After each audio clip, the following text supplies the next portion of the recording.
मैंने एक short share किया था जिसमें कि मोस्ट एक्सपेक्टेड क्वेश्चंस जो कि रिपीटेडली पूछे गए हैं सीबीएसई बोर्ड एग्जाम में, वो शेयर किए थे। तो उन्हीं क्वेश्चंस को हम सीरियली लेते रहेंगे उनके सॉल्यूशंस फाइंड आउट करने के लिए। तो सबसे पहला क्वेश्चन आज जो था उसके अंदर under the heading of the topic electric field and charges, वो क्वेश्चन हम ले रहे हैं। क्वेश्चन है state Gauss's theorem and apply it to find electric field due to an infinitely long straight uniformly charged wire। और यही question 2019, 21 और 23 में रिपीटेडली पूछा गया है। तो बेटा क्वेश्चन को अटेम्प्ट करने से पहले जरूरी है उसको 2 बार अच्छे से पढ़कर समझा जाए क्वेश्चन क्या पूछ रहा है। सबसे पहले क्वेश्चन ने पूछा है कि स्टेट करना है गॉसेस थ्योरम। तो गॉसेस थ्योरम की स्टेटमेंट आप यहाँ लिख दीजिए। गॉसेस थ्योरम की स्टेटमेंट क्या है, वो बताता क्या है, किसके बारे में बताता है, इलेक्ट्रिक फ्लक्स के बारे में बताता है, which is associated with what, एक क्लोज्ड सरफेस एस के साथ। और हम एज्यूम करते हैं कि that closed surface S is placed in a vacuum.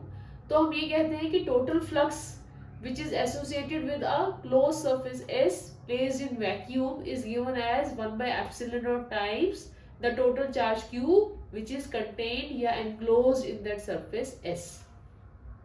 और फ्लक्स का फॉर्मूला क्या होता है, flux is E dot ds। E क्या है, इलेक्ट्रिक फील्ड, और ds क्या है, small surface element, and this is integrated over the close surface S। बेटा जब भी आप स्टेटमेंट आप लिख लेंगे बुक की लैंग्वेज में से उसको देखकर, और ये जरूरी है कि स्टेटमेंट के साथ उसका फॉर्मूला जरूर लिखा जाए, तभी पूरे मार्क्स मिलते हैं। अब नेक्स्ट पार्ट है इस क्वेश्चन का जिसमें कि पूछा गया है कि apply this Gauss's theorem to find electric field E vector due to an infinitely long straight uniformly charged wire. हमें इलेक्ट्रिक फील्ड निकालना है बाय गॉसेस थ्योरम यूज करके, किसके लिए, एक uniformly charge long straight infinite wire है उसके लिए। तो हम उसके लिए डायग्राम क्या बनाएंगे कि हमें ये गिवन है कि ये लाइन ऑफ वायर है जिसमें ये positive charges are there, uniformly charge है। अब इसके लिए हम सबसे पहले एक गॉसियन सरफेस चूज करेंगे। तो गॉसियन सरफेस हम क्या यूज करते हैं इसके लिए, एक सिलेंड्रिकल सरफेस such that जो लॉन्ग स्ट्रेट वायर है, charge wire, that is forming the axis of the cylinder. बेटा ये आपको मेंशन करना होगा यहाँ पर वर्ड्स में। We have chosen a Gaussian surface to be a curved cylindrical surface having the infinite long straight uniformly charged wire as the axis of the cylinder। अब again इसको सॉल्व करने के लिए सबसे पहले तो हम यही देखेंगे कि इलेक्ट्रिक फील्ड जो है इस वायर की वजह से वो किस डायरेक्शन में है। नेचुरली इलेक्ट्रिक फील्ड कैसा होना चाहिए कि वो चार्ज से, पॉजिटिव चार्ज है तो पॉजिटिव चार्ज से बाहर की तरफ वो एलिमिनेट हो रहा है, बाहर की तरफ एमिट आउट हो रहा है। तो इलेक्ट्रिक फील्ड की डायरेक्शन क्या होगी, समथिंग लाइक दिस, आउटवर्ड। ठीक है, उसके बाद हम क्या करना है, हमने E डॉट ds करना है। तो वेक्टर ds, जो वेक्टर ds है सरफेस एरिया वेक्टर, उसका मतलब क्या होता है, एरिया वेक्टर का मतलब होता है कि मैग्नीट्यूड और unit vector n, where unit vector n क्या लिया जाता है, outward normal to the surface. Surface का परपेंडिकुलर डायरेक्शन में, आउटवर्ड डायरेक्शन में हम नॉर्मल लेते हैं। तो हमने, अगर मैं इसके सिलेंडर के कर्व सरफेस एरिया की बात करूं तो आउटवर्ड नॉर्मल क्या हो गया, इस तरह से बाहर की तरफ, परपेंडिकुलर टू इट। ठीक है ना। एंड अगर मैं इसके सर्कुलर एजेस की बात करूं तो आउटवर्ड नॉर्मल कैसे हो गया, perpendicular to it, unit vector n like this, perpendicular to the surface, outward direction, unit vector n will be like this. और हमें ये भी बताना पड़ेगा अपनी इंट्रोडक्टरी स्टेटमेंट में कि cylinder, we are having a cylinder of length L and radius R। ठीक है, अब एक पूरे इसके ऊपर इंटीग्रेट करना है सरफेस के ऊपर, तो हम पहले एक small element of the surface area लेते हैं ds, वो कुछ हमने ऐसे ले लिया सच दैट वेक्टर E की डायरेक्शन और यूनिट वेक्टर n की डायरेक्शन इस सरफेस के लिए बिल्कुल सेम है।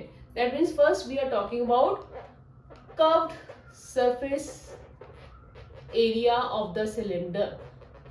अब इसके अंदर हम ये गॉसेस लॉ अप्लाई करेंगे तो फ्लक्स क्या होगा, flux will be integral of E dot ds for this curved surface area.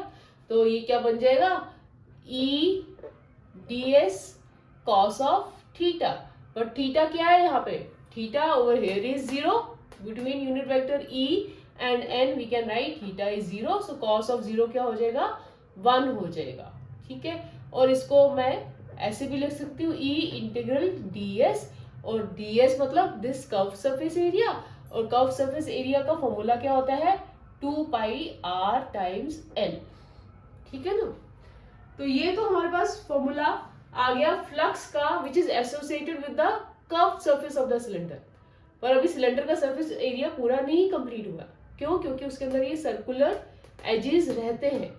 अब सर्कुलर एजेस के लिए अगर हम बात करें तो for circular edges of the cylinder what can you tell about theta. यहाँ पर थीटा क्या है, देखो अगेन सर्कुलर एज की बात करें तो पॉजिटिव चार्ज है, इसके पास कोई भी पॉजिटिव चार्ज, हम कैसे इलेक्ट्रिक फील्ड की डायरेक्शन कैसे निकालते हैं, हम सोचते हैं कि कोई और अगर टेस्ट चार्ज आए इसके पास, टेस्ट चार्ज हमेशा हम क्या लेते हैं पॉजिटिव चार्ज, तो यहाँ पे कोई और टेस्ट चार्ज यहाँ पर आएगा तो वो पॉजिटिव ये क्या करेगा, उसको इस तरफ रिपेल करेगा। अगेन वेक्टर ई की डायरेक्शन क्या है, ये वाली, और जबकि यूनिट वेक्टर एन की डायरेक्शन क्या है, वेक्टर ई के परपेंडिकुलर, तो थीटा क्या हो जाएगा यहाँ पर 90 डिग्री। सिमिलरली इसके लिए भी देखिए वेक्टर ई तो इस तरह से है और यूनिट वेक्टर एन कैसे है 90 degree, so theta is 90 degree. तो दिस इंप्लाइज सर्कुलर एजेस के लिए फ्लक्स का कंट्रीब्यूशन क्या हो गया, ई ds cos 90, cos 90 क्या होता है 0, so for circular edges flux is